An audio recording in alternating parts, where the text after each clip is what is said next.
মানবিক করিডোরের বিষয়ে সরকার কোনো চুক্তি স্বাক্ষর করেনি বলে জানিয়েছেন জাতীয় নিরাপত্তা উপদেষ্টা ডক্টর খলিলুর রহমান।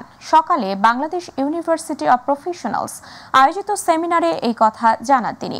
এ সময় পররাষ্ট্র উপদেষ্টা তৌহিদ হোসেন বলেন, মিয়ানমারের চলমান গৃহযুদ্ধ, অভ্যন্তরে বিভক্তি এবং বাস্তুচ্যুত জনগোষ্ঠীর নিরাপত্তা না থাকার কারণে রোহিঙ্গা প্রত্যাবাসনের সম্ভাবনা এখন সুদূর পরাহত। আরও জানাচ্ছেন রাকিব হাসান। বাংলাদেশে আশ্রিত রোহিঙ্গাদের প্রত্যাবাসন, আঞ্চলিক নিরাপত্তার উপর প্রভাব এবং ভবিষ্যৎ শীর্ষক সেমিনারের আয়োজন করে Bangladesh university of professional BUP. This issue has been broadly narrated or broadly defined as a humanitarian problem, and that's how Bangladesh started to present the case to the international community. আলোচনায় অংশ নিয়ে রোহিঙ্গাদের প্রত্যাবাসন এখনই সম্ভব নয় জানিয়ে পররাষ্ট্র উপদেষ্টা মোহাম্মদ তৌহিদ হোসেন বলেন, এই সংকটের কোনো কার্যকর সমাধান খুঁজে পায়নি সরকার। This was not taken into cognizance by the government. They just went about for 4-5 years into bilateral, absolutely futile negotiations. Not to speak of anyone being repatriated, there was actually no pathway. সেমিনারে নিরাপত্তা উপদেষ্টা ও প্রধান উপদেষ্টার Rohingya বিষয়ক high representative doctor Khalilur Rahman জানান, মানবিক corridor নিয়ে কোনো চুক্তি স্বাক্ষর করেনি সরকার। We have not discussed humanitarian corridor. We have no agreement on humanitarian corridor. We have no agreement on anything yet with the parties. When I came back from BIMSTEC and held a press conference, I gave full disclosure of what has been happening. Essentially what I have told you today. রোহিঙ্গাদের কখনোই বাংলাদেশের নাগরিকত্ব দেয়া হবে না বলেও জানান এই নিরাপত্তা উপদেষ্টা। When I was coming back to Cox's Bazar, the GOC of 10 Division,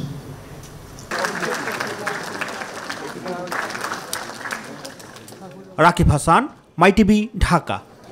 গণমাধ্যমকে ফ্যাসিজম থেকে রক্ষা করতে হলে রাজনৈতিক দল ও গণমাধ্যম কর্মীদের সাথে সম্পর্ক আরও গভীর করতে হবে বলে মন্তব্য করেছেন বক্তারা। শুধু তাই নয়, মানুষের মত প্রকাশের স্বাধীনতার পাশাপাশি কোনো মত জোর করে চাপিয়ে দেয়া থেকে বিরত থাকতে হবে। জাতীয় প্রেস ক্লাবের সম্পাদক পরিষদের আলোচনা সভায় তারা এসব কথা বলেন। ইউসুফ আলীর রিপোর্ট। বিশ্বমুক্ত গণমাধ্যম দিবস উপলক্ষে জাতীয় প্রেস ক্লাবে আলোচনা সভার আয়োজন করে সম্পাদক পরিষদ। সভায় ডেইলি স্টারের সম্পাদক মাহফুজ আনাম বলেন, গণমাধ্যম এখনো পুরোপুরি স্বাধীন হয়নি। আমি সত্যিকার অর্থে উদ্বেগ প্রকাশ করছি, সেটা হচ্ছে যে বর্তমানে 266 জন সাংবাদিকের বিরুদ্ধে হত্যা অথবা ভায়োলেন্ট কোনো ক্রাইমের মামলা চলছে। এটা কিভাবে সম্ভব? জাতীয় নাগরিক পার্টির আহ্বায়ক নাহিদ ইসলাম বলেন, কতিপয় গণমাধ্যম রাজনৈতিক নেতাদের বক্তব্য ভিন্নভাবে উপস্থাপন করে। এই অন্তর্বর্তী সরকারের সময়ে প্রচুর মিস ইনফরমেশনের একটা ক্যাম্পেইন দেখেছি এবং বাংলাদেশের গণমাধ্যমগুলোতেও এই মিস ইনফরমেশন নানাভাবে ছড়ানো হয়েছে। দল হিসেবে বা একটা রাজনৈতিক শক্তি হিসেবে আমরা বিভিন্ন সময় এটার ভিকটিম হয়েছি এবং হচ্ছি। আমাদের বিভিন্ন সময় বিভিন্ন কথা ভুলভাবে স্থাপন করা হচ্ছে। এটা আশা করব যে আমরা রাজনৈতিক দলগুলোর সাথে গণমাধ্যমের যে সম্পর্ক, সেই সম্পর্ক আরও ইতিবাচক হবে। অন্য বক্তারা বলেন, অবাধ তথ্য প্রবাহ চলমান রাখতে মানুষের বাক স্বাধীনতার উপর হস্তক্ষেপ করা যাবে না। আপনি একেবারে অবাধ মুক্ত সাংবাদিকতা যদি চান, তথ্যের প্রবাহ যদি চান, তার মানে কোনো ব্যাপারে কোনো নিয়ন্ত্রণ করতে পারবেন না। গণমাধ্যমের স্বাধীনতা ছাড়া কোনো দেশে কোনো গণতান্ত্রিক ব্যবস্থা কার্যকর থাকতে পারে না। বিএনপির মহাসচিব মির্জা ফখরুল ইসলাম আলমগীর বলেন, গণতন্ত্রকে প্রাতিষ্ঠানিক রূপ দিতে হলে সমাজে গণতন্ত্র চর্চা করতে হবে। আমরা কখনোই অন্যায়ভাবে অন্যের মতকে চাপিয়ে দেওয়া যে ব্যাপারটা আছে, এটাকে আমরা সমর্থন করব না। আমরা আরেকজনের মতের স্বাধীনতাকে নিশ্চয়ই সেটাকে আমরা দৃঢ়ভাবে আমরা সেটাকে সমর্থন দেব। আমি তার সঙ্গে একদিন নাও করতে পারি, করি না হয়তো, কিন্তু সেটাকে আমি আপন করার চেষ্টা করব। ইউসুফ আলী, মাইটিভি, ঢাকা। সংস্কারের কথা বলে সরকার নির্বাচন বিলম্বিত করার চেষ্টা করছে বলে মন্তব্য করেছেন বিএনপির সিনিয়র যুগ্ম মহাসচিব রুহুল কবির রিজভী আহমেদ। আর বিএনপি চেয়ারপারসনের উপদেষ্টা জয়নুল আবদিন ফারুক বলেছেন, জনগণের ভোটাধিকার প্রতিষ্ঠিত করতে ডিসেম্বরের মধ্যেই নির্বাচনের রোডম্যাপ ঘোষণা করতে হবে। জাতীয় প্রেস ক্লাবের সামনে আলাদা অনুষ্ঠানে তারা এসব কথা বলেন। দোসরদেরকে দুধ কলা দিয়ে পোষা হচ্ছে, ডিসেম্বরে না হলে ফেব্রুয়ারিতে না হলে জুনে এইরকম নানা কথা বলছেন, কিন্তু কেউ সুনির্দিষ্টভাবে বলছেন না অমুক মাসেই নির্বাচন হবে। সংস্কার করে অনতিবিলম্বে বিএনপি নয় সারা বাংলাদেশের ৭৫% মানুষ এখন একটি সুষ্ঠু নির্বাচন চায়। সেই নির্বাচনের দিনক্ষণ আপনাকে ঘোষণা করতেই হবে। বিএনপি মহাসচিব মির্জা ফখরুল ইসলাম আলমগীরের সঙ্গে বৈঠক করেছেন রাশিয়ার রাষ্ট্রদূত আলেকজান্ডার গ্রিগোরিয়েভিচ খোজিন ও বাংলাদেশ নিযুক্ত জাপানের রাষ্ট্রদূত সাইদা শিনয়চির। গুলশানে বিএনপি চেয়ারপারসনের কার্যালয়ে পৃথক এই বৈঠক অনুষ্ঠিত হয়। এই সময় দলের স্থায়ী কমিটির সদস্য আমির খসরু মাহমুদ চৌধুরী ও সাংগঠনিক সম্পাদক শামা ওবায়েদ উপস্থিত ছিলেন। বৈঠকে খালেদা জিয়ার দেশে ফেরা, বিনিয়োগ, বাণিজ্য, নির্বাচন নিয়ে আলোচনা হয়। ইলিয়াস মাদবরের রিপোর্ট। গুলশানে খালেদা জিয়ার কার্যালয়ে বাংলাদেশে নিযুক্ত রাশিয়ার রাষ্ট্রদূত ও জাপানের রাষ্ট্রদূতের সঙ্গে বৈঠক করেন বিএনপি মহাসচিব মির্জা ফখরুল ইসলাম আলমগীর। বৈঠকে বিএনপি চেয়ারপারসন বেগম খালেদা জিয়ার দেশে ফেরা, বিনিয়োগ, বাণিজ্য ও নির্বাচন সহ বিভিন্ন বিষয়ে আলোচনা হয়।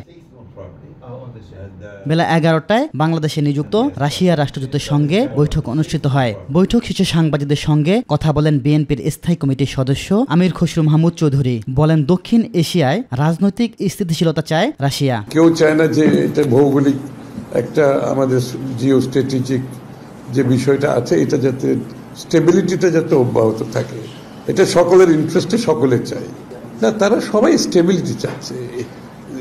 আসলে এই অঞ্চলটা যদি স্টেবিলিটি না থাকে তো বাকি কোনো কাজে তো এখানে হবে না।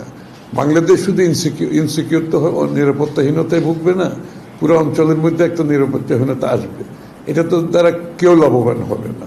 এদিকে বিকেলে বৈঠক করেন জাপানের রাষ্ট্রদূত। বৈঠক শেষে সাংবাদিকদের সঙ্গে কথা বলেন বিএনপির স্থায়ী কমিটির সদস্য আমির খসরু মাহমুদ চৌধুরী। তাদের স্বাভাবিকভাবে বাংলাদেশে তো অনেক বড় বিনিয়োগ আছে, তাদের আগামী দিনের অনেক পরিকল্পনা আছে বাংলাদেশের বিনিয়োগের, তো সেই ধারাটা তারা যাতে অব্যাহত রাখতে পারে সেটার উপর আলোচনা হয়েছে। জাপানিজ বিনিয়োগ সবসময় বাংলাদেশে আমরাও প্রত্যাশা করি, তাদের বিনিয়োগের কোয়ালিটি ভালো, কস্ট কম এবং টার্মস অফ ট্রেড বাংলাদেশের জন্য সবসময় ভালো ছিল। ইলিয়াস মাদবর, মাই টিভি, ঢাকা। যুক্তরাজ্যের লন্ডনে চিকিৎসাধীন বিএনপি চেয়ারপারসন ও সাবেক প্রধানমন্ত্রী খালেদা জিয়ার দেশে ফেরার তারিখ একদিন পিছিয়ে গেছে। আগামী 5 মের পরিবর্তে 6 মে মঙ্গলবার তিনি দেশে ফিরবেন। বিএনপি চেয়ারপারসনের মিডিয়া উইংয়ের সদস্য শাইরুল কবির খান জানান, খালেদা জিয়া 5 মে লন্ডন থেকে রওনা হয়ে 6 মে ঢাকায় পৌঁছাবেন। কাতারের আমিরের দেওয়া একটি বিশেষ এয়ার অ্যাম্বুলেন্সে করে খালেদা জিয়া লন্ডন ত্যাগ করবেন এবং পরদিন বাংলাদেশে এসে পৌঁছাবেন। 8 জানুয়ারি উন্নত চিকিৎসার জন্য খালেদা জিয়াকে লন্ডনে নিয়ে যাওয়া হয়। সেখানে টানা 17 দিন লন্ডন ক্লিনিকে চিকিৎসা নেন তিনি। এরপর গত 25 জানুয়ারি তাকে তারেক রহমানের বাসায় নিয়ে যাওয়া হয়। অর্ধযুগের বেশি সময় পর এবার পরিবারের সদস্যদের সঙ্গে ঈদ উদযাপন করেন বিএনপি চেয়ারপারসন। ঐকমত্যের ভিত্তিতে জুলাই সনদ তৈরিতে একটু না একটু ছাড় দিতে হবে বলে জানিয়েছেন জাতীয় ঐকমত্য কমিশনের সহ সভাপতি ডক্টর আলী রিয়াজ। সকালে জাতীয় সংসদ ভবনের এলডি হলে 12 দলীয় জোটের সঙ্গে সংলাপের শুরুতে তিনি কথা বলেন। আলী রিয়াজ বলেন, জাতীয় ঐকমত্য কমিশনের লক্ষ্য সুস্পষ্ট, সবার সঙ্গে আলোচনা করে একটি সনদ করতে। সূচনা বক্তব্যে 12 দলীয় জোটের প্রধান মোস্তফা জামাল হায়দার বলেন, মত পার্থক্য থাকা স্বাভাবিক, এরপরও দল ন্যূনতম একটা জায়গায় আসতে চায়। আগামী দিনে আর কখনো যাতে স্বৈরশাসনের উৎপত্তি হতে না পারে সে বিষয়টি গুরুত্ব দিতে হবে। যে সমস্ত বিষয়ে রাজনৈতিক দলগুলোর সঙ্গে ঐকমত্য তৈরি হবে সেগুলোর ভিত্তিতেই জাতীয় সনদ তৈরি হবে। রাজনৈতিক দলগুলো, শক্তিগুলো, জোটগুলো সকলে যে আন্তরিকতার সঙ্গে সংস্কার প্রক্রিয়াকে অগ্রসর করতে চান এ বিষয়ে কোনো সংশয় নেই। তো ঐকমত্য তৈরি করতে হলে সবাইকেই কিছু না কিছুটা ছাড় দিতে হবে। সবাইকেই আমাদের এক জায়গায় আসতে হবে, কিন্তু রাষ্ট্রের পুনর্গঠনের জন্য যে মৌলিক জায়গাগুলো, সেখানে আমাদেরকে একমত হয়েই বাংলাদেশকে এগিয়ে নিয়ে যেতে হবে। আমরা 12 দলীয় জোট গভীর মনোযোগ সহকারে, আন্তরিক অভিনিবেশ সহকারে আপনাদের সাজেশন, আপনাদের মতামতগুলি অনুধাবন করতে চেষ্টা করেছি এবং সেক্ষেত্রে আমাদের বক্তব্য বিভিন্নভাবে তুলে ধরতে চেষ্টা করেছি। সর্বক্ষেত্রে আমরা যে একমত হতে পেরেছি এমনটা নয়, কিন্তু অনেক ক্ষেত্রে আমরা মোটামুটিভাবে একমত হয়েছি। 21শে আগস্ট গ্রেনেড হামলা মামলায় যাবজ্জীবন দণ্ডপ্রাপ্ত বিএনপির ভারপ্রাপ্ত চেয়ারম্যান তারেক রহমান ও মৃত্যুদণ্ডপ্রাপ্ত সাবেক স্বরাষ্ট্র প্রতিমন্ত্রী লুৎফুজ্জামান বাবর সহ সব আসামির খালাসের রায়ের বিরুদ্ধে রাষ্ট্রপক্ষের আপিলের শুনানির জন্য আগামী মঙ্গলবার দিন ধার্য করেছেন আপিল বিভাগ। এদিকে নারী সংস্কার কমিশনের বিতর্কিত সাংঘর্ষিক বিষয় পর্যালোচনার জন্য বিশেষজ্ঞ কমিটি গঠনের নির্দেশনা চেয়ে হাইকোর্টের রিট দায়ের করা হয়েছে। বিস্তারিত শিমুল খানের রিপোর্টে। 21শে আগস্ট গ্রেনেড হামলা মামলার সব আসামি খালাসের রায়ের বিরুদ্ধে রাষ্ট্রপক্ষের আপিলের শুনানি অনুষ্ঠিত হবে আগামী মঙ্গলবার। বিচারপতি জুবায়ের রহমান চৌধুরীর নেতৃত্বাধীন আপিল বিভাগ এদিন ধার্য করেন। এই মামলার গ্র্যাভিটি এবং গুরুত্ব ইত্যাদি বিবেচনা করে আমরা যেটা মনে করছি সেটা হলো যে যদি অনারেবল চিফ জাস্টিস সাহেবের প্রেজেন্সে উনি যদি বেঞ্চ প্রিজাইড করেন, যদি ওনার প্রেজেন্সে হয়, তাহলে আমার মনে হয় যে এটা ভালো হবে। এটা উনি বলে এটা অ্যাডজার্ন করলেন, and it will appear on the next Tuesday when we think and we expect our honorable chief justice will be available. এদিকে নারী সংস্কার কমিশনের বিতর্কিত ও সাংঘর্ষিক বিষয়ে পর্যালোচনার জন্য বিশেষজ্ঞ কমিটি গঠনের নির্দেশনা চেয়ে হাইকোর্টে রিট দায়ের করা হয়েছে। এটা জাতীয় সেন্টিমেন্টের বিষয় রয়েছে। আপনারা জানেন পুরো জাতি ফুঁসে উঠেছে এই সকল বিষয় নিয়ে। সেটাকে যদি আমরা এইভাবে যেতে দিতে থাকি তাহলে জাতীয় জীবনে একটা বিপর্যয় নেমে আসতে পারে, যার কারণে আমরা এই পর্যায়ে এই রিট পিটিশনটা ফাইল করেছি। অন্যদিকে বিয়ের প্রলোভনে শারীরিক সম্পর্ক সংক্রান্ত বিষয়ে নারী ও শিশু নির্যাতন দমন সংশোধন অধ্যাদেশ 2025-এর বৈধতা প্রশ্নের রুল জারি করেছে হাইকোর্ট। প্রতিশ্রুতি কিন্তু যে কেউই না রাখতে পারে, নারীও না রাখতে পারে, পুরুষও না রাখতে পারে, কিন্তু শুধুমাত্র পুরুষের শাস্তির বিধান করা হয়েছে এবং এখানে কিন্তু বিবাহিত অবিবাহিত কারো বিষয়ে আলাদা করে কিছু বলা হয়নি। এখন দেখা যেতে পারে যে একজন বিবাহিত নারী যিনি 2-3 সন্তানের মা, তিনিও দেখা যেতে পারে প্রতারণা করে আরেকজনের সাথে চলে গেছে, তারপরে বলবে আমাকে বিয়ের প্রলোভনে শারীরিক সম্পর্ক কেন করলো। এই বিষয়গুলি আমরা আদালতে তুলে ধরেছি। শিমুল খান, মাই টিভি, ঢাকা। পবিত্র হজ পালনের উদ্দেশ্যে সৌদি আরবের উদ্দেশ্যে ঢাকা ছাড়ছেন বাংলাদেশিরা। এবারে 87,100 জন হজের উদ্দেশ্যে যাচ্ছেন। ইতিমধ্যে সৌদি পৌঁছেছেন 23,000-এরও বেশি হজ যাত্রী। সেখানে পৌঁছানোর পরে মারা গেছেন 2 জন। এখন পর্যন্ত ভিসা পাননি প্রায় 10,000 যাত্রী। তবে কর্তৃপক্ষ জানিয়েছে নির্দিষ্ট সময়ের আগেই সবার ভিসা নিশ্চিত হবে। আফজাল হোসেনের রিপোর্ট। ইসলামের 5টি স্তম্ভের মধ্যে অন্যতম একটি স্তম্ভ হজ। প্রতি বছর হজ পালনের উদ্দেশ্যে বাংলাদেশ সহ বিশ্বের বিভিন্ন দেশ থেকে লাখ লাখ মুসলিম সমবেত হন আরাফার প্রান্তরে। এরই অংশ হিসেবে রাজধানীর হজ ক্যাম্পে হাজির হয়েছেন হজ যাত্রীরা। হজের সুযোগ পেয়ে শুকরিয়া আদায় করছেন তারা। আমার অনেক ভালো লাগতেছে এবং আল্লাহর কাছে শুকরিয়া আদায় করতেছে এই পর্যন্ত আল্লাহ নিয়ে আসছে। যে সমস্ত নিয়ম কানুন আছে সেগুলো যেন যথাযথভাবে পালন করে হজটা সুষ্ঠুভাবে করতে পারি, এই প্রার্থনা আল্লাহর কাছে। সকলের জন্য, সকল মুসলিম উম্মার জন্য দোয়া চাই আল্লাহ রাব্বুল আলামিন আমাদের জন্য কল্যাণ করেন। মোট 232টি ফ্লাইটের মধ্যে বিমান বাংলাদেশ এয়ারলাইন্সের রয়েছে 118টি ফ্লাইট। সঠিক সময়ে ঝামেলাহীন যাত্রায় সন্তুষ্টি প্রকাশ করেছেন যাত্রীরা। ফ্লাইট চলবে আগামী মাসের শেষ দিন পর্যন্ত। শুকরিয়া শেষ নাই, কেন জানি ভালো লাগে, বয়স হয়ে গেছে বেশি, হাজিদের খেদমত করতে অনেক ভালো লাগে। দেশ যাতে ভালো থাকে, সুন্দর থাকে, তার জন্য আমরা দেশের জন্য দোয়া করব। পৃথিবীর যত লোক আছে আল্লাহ তার সবাইকে মাফ করো, আমার গ্রামবাসীকে মাফ করো, আত্মীয় সঙ্গে মাফ করো, আমাকে মাফ করো।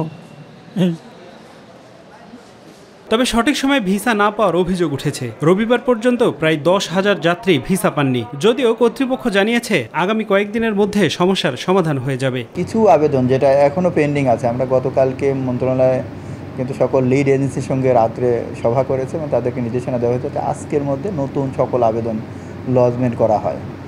আমরা আশা করি যে ইনশাল্লাহ প্রত্যেক নিবন্ধিত হজ যাত্রী ইনশাআল্লাহ হজে যেতে পারবে। এবার বাংলাদেশ থেকে ৮৭,১০০ জন হজ পালন করতে সৌদি আরব যাচ্ছেন। এর মধ্যে সরকারিভাবে যাচ্ছেন ৫,২০০ জন। ইতিমধ্যে সৌদি পৌঁছেছেন ২৩,০০০-এর বেশি। এদিকে সৌদি আরবে পৌঁছানোর পর মারা গেছেন ২ জন বাংলাদেশি। আফজাল হোসেন, মাই টিভি, ঢাকা।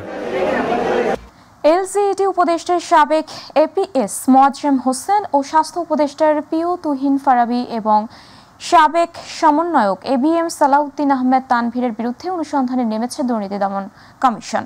অন্যদিকে টেক্সাস অ্যাপিলেট ট্রাইব্যুনালের সাবেক সদস্য রঞ্জিত কুমার তালুকদার ও তার স্ত্রী ঝুমুর মজুমদারের বিরুদ্ধে ১১ কোটি টাকার অবৈধ সম্পদ অর্জনের অভিযোগে মামলা করেছে দুদক। উপদেষ্টা যে এপিএস পিএস এবং আরও একজনের সমন্বয়কের সাবেক সমন্বয়কের বিরুদ্ধে অনুসন্ধানের সিদ্ধান্ত গৃহীত হয়েছে। তাদের বিরুদ্ধে গোয়েন্দা কার্যক্রম চলমান ছিল এবং সেই গোয়েন্দা কার্যক্রমের ভিত্তিতে প্রকাশ্য অনুসন্ধানের সিদ্ধান্ত গৃহীত হয়েছে। জনাব ঝুমুর মজুমদার স্বামী জনাব রঞ্জিত কুমার তালুকদার পরস্পর যোগসাজশে নিজ স্বার্থে আর্থিকভাবে লাভবান হওয়ার জন্য তার স্বামী জনাব রঞ্জিত কুমার তালুকদারের প্রভাব এবং আর্থিক সহায়তায় জ্ঞাত আয়ের উৎসের সাথে অসঙ্গতিপূর্ণ 9,16,00,000 টাকারও বেশি মূল্যের সম্পদ অর্জন এবং দখলে রাখার অপরাধ অনুসন্ধানকালে প্রমাণিত হয়েছে। আসন্ন ঈদুল আজহাকে কেন্দ্র করে এবছর দেশে উৎপাদিত কোরবানিযোগ্য গবাদি পশু প্রায় 1,25,00,000, যেখানে চাহিদার তুলনায় প্রায় 21 লক্ষ বেশি বলে জানিয়েছেন মৎস্য ও প্রাণী সম্পদ উপদেষ্টা ফরিদা আক্তার। সচিবালয়ে আয়োজিত সংবাদ সম্মেলনে তিনি জানান, সবার জন্য নিরাপদ, পর্যাপ্ত ও মানসম্মত প্রাণীজ আমিষ সরবরাহ নিশ্চিতকরণে কাজ করে যাচ্ছে সরকার। আসন্ন কোরবানির ঈদে কেউ যেন বাজার অস্থিতিশীল করতে না পারে, সেজন্য সকলের সহযোগিতায় চান মৎস্য ও প্রাণী সম্পদ উপদেষ্টা। আরো জানাচ্ছেন রাকিব হাসান। আসন্ন পবিত্র ঈদুল আজহাকে কেন্দ্র করে কুরবানি পশুর চাহিদা নিরূপণ, সরবরাহ এবং কুরবানির পশুর অবাধ পরিবহন নিশ্চিতকল্পে সরকারের পদক্ষেপ জানাতেই এই সংবাদ সম্মেলনের আয়োজন। কোরবানির পশু ক্রয় বিক্রয়ের জন্য সারা দেশে পশু চাহিদা নিরূপণ, সরবরাহ এবং কোরবানির পশু অবাধ পরিবহন নিশ্চিত করা খুবই প্রয়োজন। মৎস্য ও প্রাণী সম্পদ উপদেষ্টা ফরিদা আক্তার জানান, এবছর দেশে উৎপাদিত গবাদি পশুর সংখ্যা 1,24,47,337টি। এবছর গবাদি পশু আমদানি করার প্রয়োজন নাই। কোরবানিযোগ্য হৃষ্টপুষ্টকৃত গবাদি পশুর মধ্যে 56,02,905টি গরু মহিষ, 68,38,920টি ছাগল ভেড়া এবং 5,512টি অন্যান্য প্রজাতি সহ সর্বমোট 1,24,47,337টি গবাদি পশুর প্রাপ্যতা আশা করা যাচ্ছে। এবছর প্রায় 20,68,135টি গবাদি পশু উদ্বৃত্ত থাকার সম্ভাবনা আছে। কুরবানির পশুবাহী ট্রাক ছিনতাই রোধে প্রয়োজনীয় ব্যবস্থা নেওয়া হবে জানিয়ে সীমান্ত দিয়ে গবাদি পশুর অবাধ অনুপ্রবেশ ঠেকাতে কঠোর নির্দেশনা দেওয়া হয়েছে বলেও জানান তিনি। কোরবানির পশু ট্রাক ছিনতাই রোধে প্রয়োজনীয় ব্যবস্থা গ্রহণ করে পশু পরিবহন নির্বিঘ্ন করতে আইন শৃঙ্খলা রক্ষাকারী বাহিনী, বিশেষ করে বিজিবি, বাংলাদেশ পুলিশ, জেলা প্রশাসন, জেলা প্রাণী সম্পদ দপ্তরের যৌথ সহযোগিতা গ্রহণ করা হবে। ঈদকে কেন্দ্র করে কেউ যেন বাজার অস্থিতিশীল করতে না পারে, সেজন্য সকলের সহযোগিতাও চান মৎস্য ও প্রাণী সম্পদ উপদেষ্টা। ঈদের বাজার কেউ যেন অস্থিতিশীল করতে না পারে এবং এই ব্যাপারে আপনাদের সহযোগিতা আমাদের লাগবে। রাকিব হাসান, মাই টিভি, ঢাকা। দেশের প্রখ্যাত ফৌজদারি আইন বিশেষজ্ঞ, সুপ্রিম কোর্টের জ্যেষ্ঠ আইনজীবী ও জামাত ইসলামের সাবেক সহকারী secretary general barrister Abdur Razzaq মারা গেছেন। ইন্না লিল্লাহি ওয়া ইন্না ইলাইহি রাজিউন। রোববার বিকেলে 4:10 তিনি রাজধানীর একটি হাসপাতালে মারা যান। ব্যারিস্টার আব্দুর রাজ্জাক গুরুতর অসুস্থ হয়ে কয়েকদিন ধরে ধানমন্ডির ইবনে সিনা হাসপাতালে চিকিৎসাধীন ছিলেন। আজ বিকেল 4:30টায় তিনি ইন্তেকাল করেছেন। গত বছরের 26 ডিসেম্বর 11 বছর পর যুক্তরাজ্য থেকে দেশে ফিরে আসেন এই জ্যেষ্ঠ আইনজীবী। এরপর সুপ্রিম কোর্টে আইন পেশায় ফেরেন। ব্যারিস্টার আব্দুর রাজ্জাক 2013 সালের 18 ডিসেম্বর দেশ ছেড়ে যুক্তরাজ্যে পাড়ি জমান। এর আগে তিনি আন্তর্জাতিক অপরাধ ট্রাইব্যুনালে মানবতা বিরোধী অপরাধের মামলায় জামাত ইসলামের শীর্ষ নেতাদের পক্ষে আইনজীবী হিসেবে দাঁড়ান।